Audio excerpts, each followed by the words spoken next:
तभी नागराज उन दोनों भूतिया बच्चों को पकड़ लेते हैं। दोनों भूतिया बच्चे बिलबिलाने लगते हैं। अपने दोनों बच्चों को खतरे में देखकर चुड़ैल कहती है, एक बार की बात है, एक बार जंगल में एक चुड़ैल को 2 जुड़वा भूतिया बच्चे पैदा होते हैं। 2 जुड़वा भूतिया बच्चा पैदा होने की खबर से चुड़ैलपुर की सभी चुड़ैलें उन बच्चों को देखने के लिए वहाँ आई होती हैं। चुड़ैल बहन, बधाई हो। आखिरकार आज तुम्हारी बरसों की इच्छा पूरी हुई और शैतान देवता की कृपा से तुम्हें 2 बच्चे प्राप्त हुए। यह दोनों भूतिया बच्चे आने वाले समय में चुड़ैलपुर का नाम रोशन करेंगे और पूरे ब्रह्मांड पर राज करेंगे। ऐसा कहकर वह सभी चुड़ैलें अपनी अपनी शैतानी शक्तियाँ उन दोनों भूतिया बच्चों को प्रदान करती हैं। चुड़ैल भी अपने दोनों बच्चों से बहुत प्यार करती थी। वह हमेशा उनके पास रहकर उनकी परवरिश करती थी। वह उन्हें जंगल से शिकार करना सिखाती और अपने उन दोनों बच्चों को हर रोज जानवरों का मांस खिलाती थी। एक दिन वह दोनों भूतिया बच्चे अपनी चुड़ैल माँ से कहते हैं, माँ, हम दोनों को आज मछलियाँ खानी हैं, इसलिए हम दोनों भाई तालाब की ओर जा रहे हैं। चुड़ैल कहती है, मेरे बच्चों, ध्यान से जाना और एक दूसरे का ख्याल रखना। ऐसा कहकर चुड़ैल के दोनों भूतिया बच्चे तालाब के पास आ जाते हैं और दोनों तालाब की मछलियां पकड़ पकड़ कर खाने लगते हैं। वहीं जलपरी उन दोनों भूतिया बच्चों को तालाब की मछलियां खाते हुए देख लेती है। जलपरी उन दोनों के पास आती है और कहती है, अरे दुष्ट बच्चों, कौन हो तुम और इस तालाब की मछलियों को क्यों खा रहे हो? दिखने में तो तुम दोनों राक्षस जाति के लगते हो। तुम दोनों इसी समय यहाँ से चले जाओ। तुम दोनों बच्चे नहीं होते तो मैं इसी समय तुम्हें इस पाप के लिए दंड देती। जलपरी की बात सुनकर वह दोनों भूतिया बच्चे हंसने लग जाते हैं और कहते हैं, भाई, इन छोटी छोटी मछलियों को खाकर हमारा पेट नहीं भरेगा। चलो इस जलपरी को ही पकड़ लेते हैं और इसे माँ के पास लेकर चलते हैं। ऐसा कहकर वह दोनों भूतिया बच्चे अपनी शक्तियाँ जलपरी पर मारते हैं। शक्ति लगते ही जलपरी वहीं बेहोश हो जाती है। वह दोनों जलपरी को उठा लेते हैं और जलपरी को लेकर वहाँ से चले जाते हैं। वहीं बंटी पास में ही तालाब में मछलियाँ पकड़ रहा होता है। बंटी उन दोनों भूतिया बच्चों को जलपरी को ले जाते हुए देख लेता है। बंटी कहता है, अरे यह दोनों शैतान कौन हैं? यह दोनों जलपरी को कहाँ लेकर जा रहे हैं? लगता है जलपरी का जीवन संकट में है। मुझे इसी समय नागिन और नागराज को यह बात बतानी होगी। ऐसा कहकर बंटी उसी समय नागिन और नागराज के पास आ जाता है और उन्हें सारी बात बता देता है। बंटी की बात सुनकर नागराज कहते हैं, बंटी बेटा, मुझे बताओ, वह दोनों शैतान राक्षस जलपरी को किस ओर लेकर गए हैं?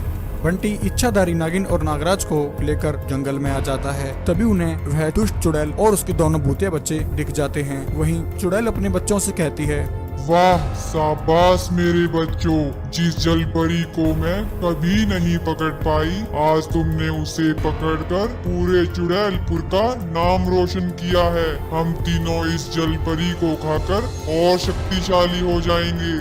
दुष्ट चुड़ैल, तेरा यह ख्वाब कभी पूरा नहीं होगा। इसी समय जलपरी को आजाद कर दे, वरना आज तू मेरे हाथों मारी जाएगी। नागराज की बात सुनकर चुड़ैल को बहुत गुस्सा आता है। वह अपने बच्चों से कहती है, जाओ मेरे भूतिया बच्चों और इस नागराज को खत्म कर दो।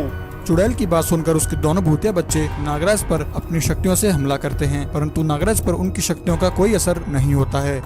तभी नागराज उन दोनों भूतिया बच्चों को पकड़ लेते हैं। दोनों भूतिया बच्चे बिलबिलाने लगते हैं। अपने दोनों बच्चों को खतरे में देखकर चुड़ैल कहती है, छोड़ दो नागराज, छोड़ दो, मेरे बच्चों को छोड़ दो, मत मारो मेरे बच्चों को।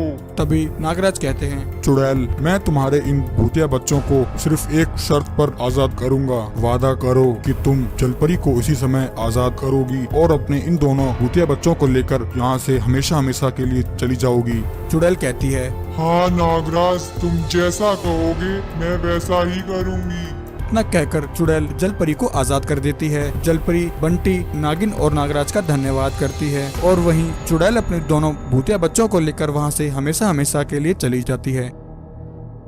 वहीं दूसरी तरफ मोटू राक्षस के पहुंचने से पहले ही वह शैतानी चुड़ैलें उसकी पत्नी को मार देती हैं। मोटू राक्षस एक चुड़ैल को पकड़ लेता है और उसकी खूब धुलाई कर। एक बार की बात है, किसी जंगल में एक चुड़ैल को एक इंसानी लड़की पैदा होती है। चुड़ैल का पति उस इंसान की लड़की को देखकर हैरान हो जाता है और कहता है, हे भगवान, यह आपकी कैसी लीला है। हम राक्षस चुड़ैलों के परिवार में एक इंसान की बच्ची दे दी। यह इंसान की लड़की तो हमारे लिए खतरा है। अगर इसके बारे में शैतानी चुड़ैलों को पता चल गया तो वह इसे जिंदा ही चबा जाएंगी। मैं इसे मरने नहीं दे सकता। ऐसा कहकर मोटू राक्षस उस लड़की को उठाकर वहाँ से ले जाने ही लगता है कि अचानक वहाँ एक माचिस प्रकट होती है और उस माचिस में से शैतानी चुड़ैलें बाहर आती हैं। शैतानी चुड़ैल कहती है, ये इंसान की लड़की हमें दे दे। हम चुड़ैलों के लोक में ये इंसान की लड़की नहीं रह सकती। इसे हमारे हवाले कर दे, वरना हम तेरी और तेरी पत्नी की बोटी बोटी खा जाएंगे। शैतानी चुड़ैल की बात सुनकर मोटू राक्षस कहता है, खबरदार चुड़ैलों, मेरी बेटी को हाथ लगाया तो मैं तुम चुड़ैलों को अच्छी तरह जानता हूँ। तुम सब इस लड़की को मार कर खा जाओगी। चली जाओ यहाँ से। इतना कहकर वह राक्षस उन चुड़ैलों पर हमला कर देता है और शैतानी चुड़ैलों को वहाँ से भगा देता है। चुड़ैलें जाते जाते कहती है, तब तक इसे बचाएगा मोटू राक्षस। ये लड़की हमारा शिकार है। ऐसा कहकर सभी चुड़ैलें वहाँ से भाग जाती हैं। राक्षस अपनी पत्नी से कहता है, अरे भगवान, ये शैतानी चुड़ैलें इतनी आसानी से हमारा पीछा नहीं छोड़ेंगी। ये हमारी बच्ची को लेने फिर से आएंगी। इससे पहले कि वह इस लड़की को लेने आए, मैं इसे लेकर यहाँ से चला जाता हूँ। ऐसा कहकर राक्षस लड़की को लेकर वहाँ से चला जाता है और उसे एक तालाब के पास छोड़कर वापस आ जाता है। उस तालाब की रानी एक जलपरी होती है। वह उस बच्ची की रोने की आवाज सुन लेती है। जलपरी लड़की के पास आती है और कहती है, हे भगवान, यह तो एक इंसान की बच्ची है। इसे यहाँ पर कौन छोड़ गया? मैं इस मासूम बच्ची को यहाँ पर नहीं छोड़ सकती। रात होने वाली है, जंगली जानवर इसे खा जाएंगे। ऐसा कहकर जलपरी लड़की को लेकर वहाँ से चली जाती है। वह जलपरी उस लड़की का अच्छे से पालन पोषण करने लगती है और उसे अपनी शक्ति से समय के साथ ही बड़ा कर देती है। वह लड़की भी शक्तिशाली हो जाती है। वहीं दूसरी तरफ मोटू राक्षस के पहुंचने से पहले ही वह शैतानी चुड़ैलें उसकी पत्नी को मार देती हैं। ऐसे ही एक दिन मोटू राक्षस उसी तालाब के पास एक पेड़ के नीचे बैठकर रोने लगता है। उसके रोने की आवाज सुनकर जलपरी उसके पास आती है और कहती है, अरे राक्षस, क्या हुआ? क्यों रो रहे हो? मोटू राक्षस जलपरी को सारी बात बता देता है। राक्षस की बात सुनकर जलपरी सारी कहानी समझ जाती है कि वह लड़की मोटू राक्षस की ही बेटी है।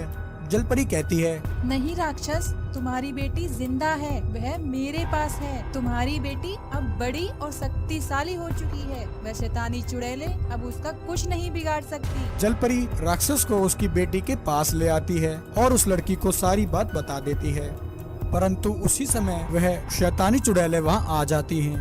बहनों, देखो वह इंसानी लड़की। अरे वाह, यह लड़की तो बहुत बड़ी हो गई है।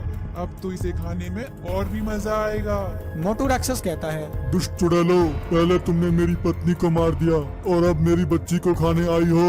इतना कहकर मोटू राक्षस एक चुड़ैल को पकड़ लेता है और उसकी खूब धुलाई करता है।